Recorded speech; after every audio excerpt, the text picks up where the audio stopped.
আসসালামু আলাইকুম ভিউয়ার্স, আপনি সবাই কেমন আছেন? আশা করি যে যেখানে আছেন ভালো আছেন, সুস্থ আছেন। আপনাদের দোয়া ভালোবাসা ও আল্লাহর অশেষ রহমতে আলহামদুলিল্লাহ আমরা সবাই ভালো আছি। তো আপনাদের মাঝে আবার একটা নতুন ভিডিও চলে আসলাম আমি রওশনারা ফ্যামিলি ব্লগ থেকে। তো আমি এই যে তৈরি করছি চালের আটা দিয়ে চাপড়ি। হঠাৎ করে বৈশাখীর বাবার জ্বর, শরীর খারাপ হয়েছে, তো মুখে রুচি নেই। আর মুখে রুচি না থাকলে, ভাত খেতে না পারলে এরকম করে এটা তৈরি করে দিলে খাবে, আসলে রুচি হয়, মচমচে হয়। তো আমার শাশুড়ি মা দেখতাম যে এরকম করে চাপড়ি বানাতো, বানিয়ে খেত বা ছেলেকেও দিত। আর বৈশাখীর বাবা এটা পছন্দ করে, মানে শরীর খারাপ হোক বা সকালে বানিয়ে দিলে এটা খুবই পছন্দ করে, পছন্দের একটা খাবার। তো সচরাচর শরীর খারাপ হয় না, হঠাৎ করে 26 বছর আগে এরকম হয়েছে। আর 26 বছর পরে রাতে হঠাৎ করে কাঁপুনি দিয়ে জ্বর, অত জ্বর হয় না ওর জ্বর জ্বালা কমে হয়। রোগ বালায় দিক দিয়ে আলহামদুলিল্লাহ সে ভালোই থাকে আল্লাহর রহমতে। তো প্রচণ্ড জ্বরে সারাদিন উঠতেও পারেনি। তো এই যে আমাদের বর্ষা দেখেন পড়তে গেছিল, পড়ে এসে কোচিং করে এসে এমন করে ঘুমে এসে গেছে নিচে। আমি একটু শুয়েছিলাম, আমার পাশে এসে শুয়েছে। আর বাবা ছেলে এই যে উপরে শুয়েছে। আর মেঝেতে শুতে আমার ভালোই লাগে, মেঝেতে শুয়ে থাকতে। তো এই যে রমিমের জন্য রমিমের বাবা কি নিয়ে এসে রেখেছে, ওইটা খাচ্ছে। নখ না কি যেন বলে, তো আমিও তো জানি না এগুলো কি খায় না খায়।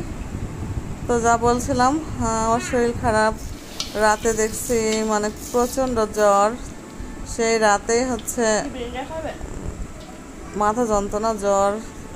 এই গামছা ভিজে মাথার উপর দিয়ে রেখে, কপালের উপর দিয়ে রেখে করে অনেকটা মানে সুস্থ হয়েছিল, বেশ ঘুমিয়েছিল।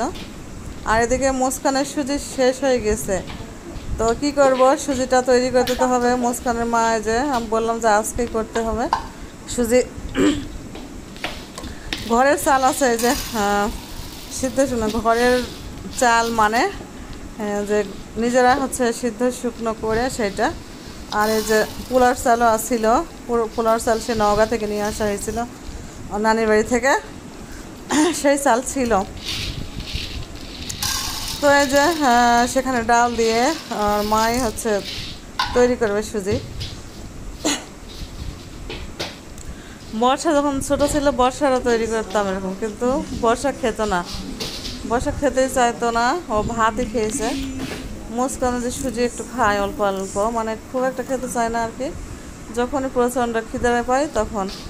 আর ওর মা তো এমনি শরীর খারাপ, মানে দুধ সেরকম করে না, হ্যাঁ মানে পায় না দুধ, বুকের দুধ খুব কমই পায়।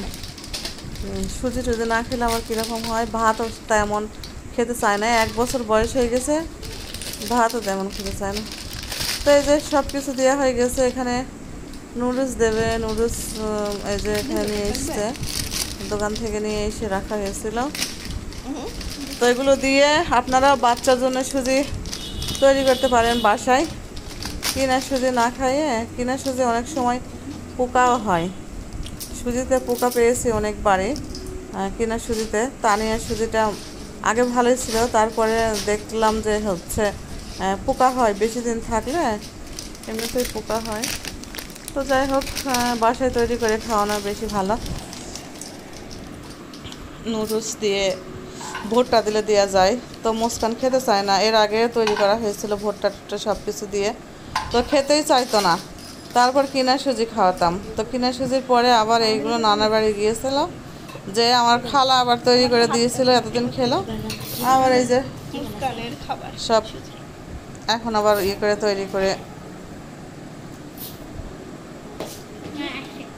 খাবে। একটা করে বাচ্চা মানুষ করতে যে কি কষ্ট, একমাত্র মারাই জানে, মানে খাওয়ানো যে কি কষ্ট। মানুষ করতে তো কষ্ট বাবা মা দুজনের উভয়ের, কিন্তু খাওয়াতে যে কি কষ্ট হয় সেটা একমাত্র মাই জানে। আর না খেলে যে কি কষ্ট হয়, বাচ্চারা না খেলে অনেক কষ্ট হয়। মনে হয় কান্না করে দিই যে খাচ্ছে না কেন। ওই জন্য একটা কথা আছে যে মারা ছোট বাচ্চা যখন ছোট থাকে ছেলে তখন মনে মানে মারা কান্না করে যে ছেলে খায় না কেন, ছেলে খায় না কেন। আর বড় হলে মারা বলে ছেলে ভাত দেয় না, এই জন্য কান্না করে। আসলেই কত গরম। আর আমারও ঠান্ডা মনে হয়, একটু গলা একটু ইয়ে হয়েছে, গলা মাথায় ভিতরে মনে হচ্ছে খুশখুশি কাশি কাশি হচ্ছে। যাই হোক, এই যে সুজি রেডি হয়ে গেছে দেখেন, অনেক সুন্দর। আর অনেক সুন্দর একটা স্মেলও আসছে, কারণ পোলাওর চাল দিয়া, নুডলস দিয়া, তো সব রকমের ডাল দিয়া অনেক সুন্দর একটা স্মেল আসছে। তো বিদ্যুতের কি সমস্যা দেখেন, যত গরম পড়বে তত বিদ্যুতের সমস্যা। চলে এসেছি শাশুড়িদের বাসায়, চলে আসলাম। তো দেখছি আমার যা যে রান্না করছে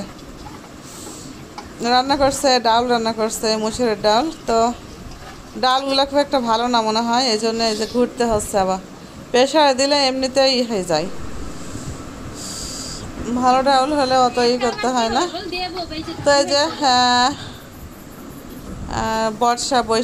বর্ষা হাবিবারা সব চলে এসছে লেবু গাছের নিচে, যে উঠোনে বসে বসে সবাই আগের যুগের মতো পড়ালেখা করছে। যখন বিদ্যুৎ ছিল না তখন এরকম করে বাতি জ্বালিয়ে, হ্যারিকেন জ্বালিয়ে মানে পড়া হতো, পড়তো।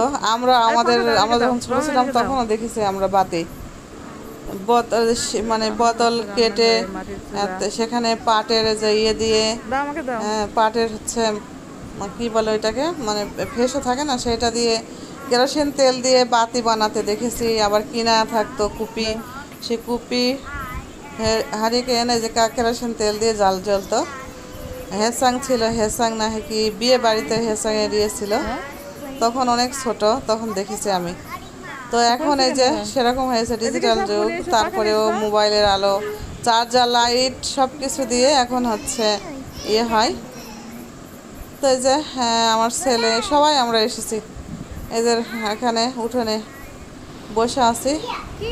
তো এই যে বিদ্যুৎ চলে এসছে, আর এসে দেখি মুস্কান বাবা খাওয়ার জন্য কান্নাকাটি করছে। তোর আমরা আম খেতাম যেভাবে, সেইভাবে এই যে মুস্কান সোনাকে আম খাওয়াচ্ছি। দেখেন আমের জুস করে।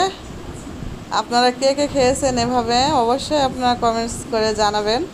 আম কারা এভাবে খেতে পারেন বা খেয়ে জানেন। আমরা তো খেয়েছি, এখনও খাই আমি, এখন আম নিয়ে আমি এরকম করে খাই। তো বৈশাখীর বাবা আম কেটে খেতে বেশি পছন্দ করে। বৈশাখীর বাবাকে আম দিতে হবে, ছিলাতে হবে, ছিলিয়ে তারপরে মানে করে কাটতে দিতে হবে। আর আমি এভাবে খেতে পছন্দ করি, আর না ছিলে মানে এমনি কেটে খোলা শুদ্ধ মানে খোলা এমনি ছিলে খেতে বেশি পছন্দ করি। তো যাই হোক, দুইজনের দুই রকম পছন্দ। আর মেয়ে দেখেন ক্ষুদে পেয়েছে, মানে ওই জন্যে ক্ষুদার ইয়েতে ভালোই হচ্ছে খাচ্ছে। পেটে ক্ষুদা থাকলে কীরকম হয়। তো আসলে বুকের দুধ পায় না তেমন, এই জন্য একটু খিদা হয়েছে এখন। আল্লাহর রহমতে আসলে খাওয়াটাই তো ভালো, বাচ্চাদের না খেলে কীরকম হয়। আর আমাদের বর্ষা বুড়িটাই যে হাত মুখ ধুচ্ছে বেসিনে, ও ঘর ঝাড়ু দিয়ে হাত মুখ ধুয়ে সে পড়তে বসবে। এখন পরীক্ষা চলছে ওদের, এই জন্য বেশি পড়ার ইয়ে আরও।